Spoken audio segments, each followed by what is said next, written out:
Hi everyone, and welcome to today's Drama Hospital recap. As always, don't forget to subscribe so you don't miss any of our videos or recaps. So today is normal time. As far as I know, tomorrow's going to be normal time, and Thursday and Friday, as always, a little later.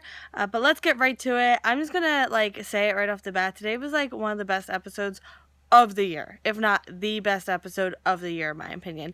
But also, real fast, the winner of last week's Character of the Week is Jason, mainly for standing up to Sunny, and I'm going to give the honorable mention to Anna for calling out Julexis on their issues.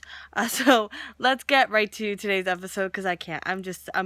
Oh, so good. They didn't complicate it. They kept it simple. I was like, okay. So at the accident scene, Jason is awake but very disoriented and in a lot of pain. Like his head is killing him. Don't blame him. Know how he feels. So he's asking if anyone's hurt. No one's answering him. He's looking around the scene. The phones are broken, and the driver, unfortunately, has passed on to the other world. So now I kind of feel bad for giving him a hard time about turning around in the last episode. I will not speak ill of the dead. So no one's answering Jason. He sees Dante on the ground bleeding, and Robin appears, and she's going to help him save Dante because apparently if you don't have an HD TV like me, it was a little hard to see, but Dante is kind of trapped under the van. The weight isn't fully on him because the van's like half on the road, half not, but one wrong move and Dante will be joining the driver. So Robin lets him know that he is conscious, so he can do something about the situation. He's not all making it up in his head. He goes around, he assesses the situation. It's not good, as you can imagine. And Robin tells him that she could never tell him what, because he's like, Robin, tell me what to do. And she's like, I can't tell you what to do. No one could ever tell you what to do. It's one of your defining traits. And I was like, ooh, is this how they're giving back some of his memory? So Jason can see that one wrong move and the van will come down and crush Dante, which is like the opposite of what we want to happen right now. And he's not sure if he's going to risk himself for that, because he has a family, he has something to lose, which I'm not to tell him this, but I guess he didn't always, but he pretty much, not always had Sam, but he had Sam longer than he had Danny around. But I'm just saying, he had stuff to lose before, he just didn't put that much thought into it, or that he thought he was invincible or something. But he's a different person than before, and the question is this a good enough reason to put his life on the line? And the answer is yes. So Carlos did stab Dante with the pen. That's what's bleeding in his shoulder. So Jason's trying to figure out how to get Dante out, and Carly shows up because that's what you always need. So they're like ghosts of Jason's past. That's what, that's my assessment. So Jason's going to have to move the van without crushing Dante. Not the easiest task, as you can imagine. E-Cat's being really cute. It's really hard for me to stay focused. So Jason's head is hurting. We're reiterating. It's really bad. And he hasn't felt pain like this since, and Carly's like, the explosion at the Metro Court? And he's like, no, it's different. And I was like, the accident with AJ, perhaps? That, when the memory first went? Just saying. So the best way to move the van is to drive it. So Jason moves the driver, and he gets in careful not to make the van shift. And he gets out again to make sure the fuel line's intact because he realizes if you turn this on and it's not, he could just blow them all up. So good thing he checked because it is leaking. So yeah, that would have been a horrible ending. So he checks for Jack, and Helena shows up because that's who you need. And she talks about Jake.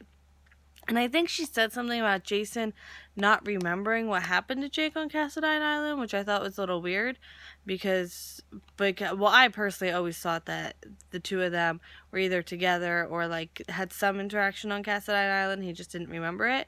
So is that where they're going with this? I don't know. So Jason's trying to work through how to resolve this situation because he's back at square one. So he grabs the Route 9 sign and wedges it under the van so it can act as a lever to push the van up a little bit so he can pull Dante out. It's risky, but it's got to work because that's pretty much the only thing we got right now. So Helena's still talking about the conditioning, and she says that the pain he's feeling is because she's still controlling him, and she says he's trying to remember, and that's why the pain is like, is back in the way it is. So she tries to get him to leave, and Sam shows up, and she encourages him to save Dante and come home.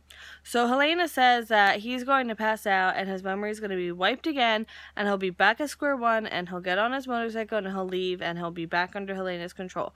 So he's like, you know what? If that's what's going to happen, it's what's going to happen, but I'm going to fight you until the very last second. And I was like, yes, I love you. So he wants to spend his final time with Sam, and he tells Sam he loves her, and he lists off everything he loves about her, and it's just really sweet, and I, like, almost cried, for serious, like, and I know that's not hard, but, like, I haven't almost done that with an episode of General Hospital in a while. So, why does anyone drive at night in this town? Like, I'm sorry, I know it's cliche, but seriously, why? But, okay, so as Jason pushes with the sign and then collapses, it was not a success. So Sunny shows up for Jason now, and Sunny wants him to try again. But Jason is like, nope, I gotta go. And he tells him, and Sunny's like, Helena doesn't control you, you have to fight Helena. And I was like, yeah, because if his memory was wiped, Sunny wouldn't be here trying to save him, because he wouldn't remember who Sunny is. So don't let Helena manipulate you into something that's not going on. So Jason's saying his life was never his own. It always belonged to other people. And Sunny's not letting him walk away with that. And, you know, Sunny asks him why he did the things he did for him. And is it because I paid you? Is it because you're stupid? And Jason's like, no, it's because I'm your friend. So Jason recounts the first time he met Sunny in more detail than probably they put into the initial episode, to be quite honest with you. And he recounts, like, the lessons Sunny taught him by example, and basically, like, you don't have to be a victim of your circumstances, which kind of ties in with what's going on right here. So he tries again with the lever. He goes to Dante to see if he's okay. There's sparks under the car, and then I was like, wait a second. Is Nathan still in this van? Because I feel like Jason checked, and no one else was in the van besides the driver, and he pulled the driver out. So, and Carlos isn't in there, so did Nathan go after Carlos and leave Dante there? Like, what has happened? Because that's mean, to say the least. I don't want to quote my mom, but, like, that's really mean. That's what she's gonna say. I'm telling you, that's what she's gonna say. Okay, so we're done with that for now. At the Quartermains, there's something in my... So they switch between the accident scene and Michael and Sam talking at the Quartermains, and that's it. So it's really easy today.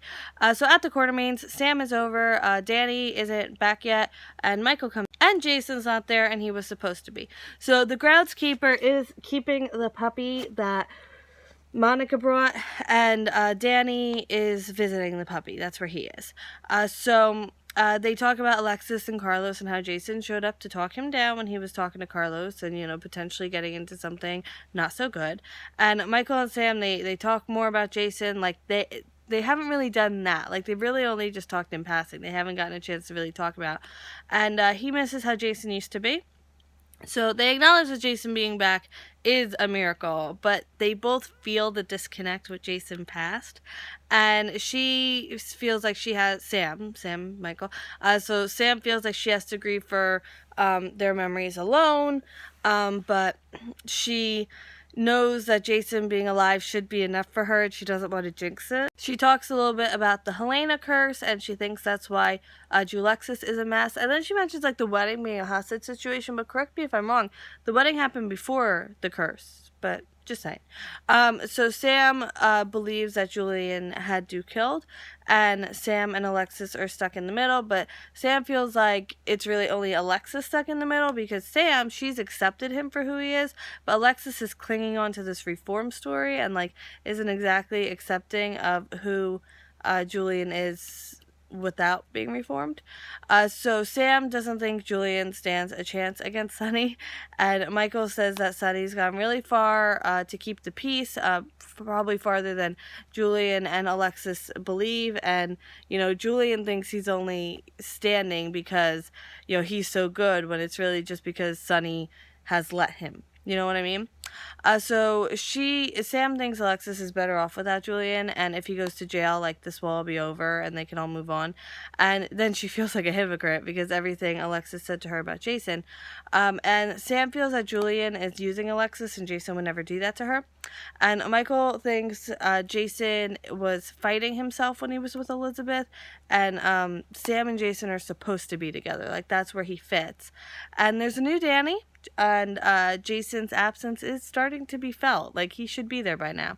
And now, end scene already. So Sam puts Danny to bed, and he asks her to sing, and I'm like, this is only happening because they need to montage Dante being saved, because I'm cynical and sit on a couch. See, if I was just cynical and standing up, it'd be different, but I'm cynical and sit on a couch, so... Jason drags Dante away from the car and it explodes. And that's where we end. It was like a 2-minute end scene, not even. So as I said, best episode all year, in my opinion.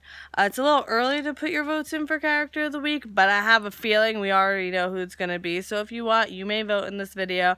I give you permission.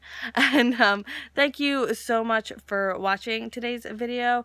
Tomorrow should be on time. I've started this new thing where I'll leave it in the comments of the previous video if, like, scheduling is going to be a little off, because I realize not everyone has a Twitter. So I'd say by 5 o'clock, if stuff isn't up, you can start checking that to see if I posted anything, because that's usually like my latest time if everything's going right. But thank you so much for watching, and I will see you tomorrow for more General Hospital. Bye!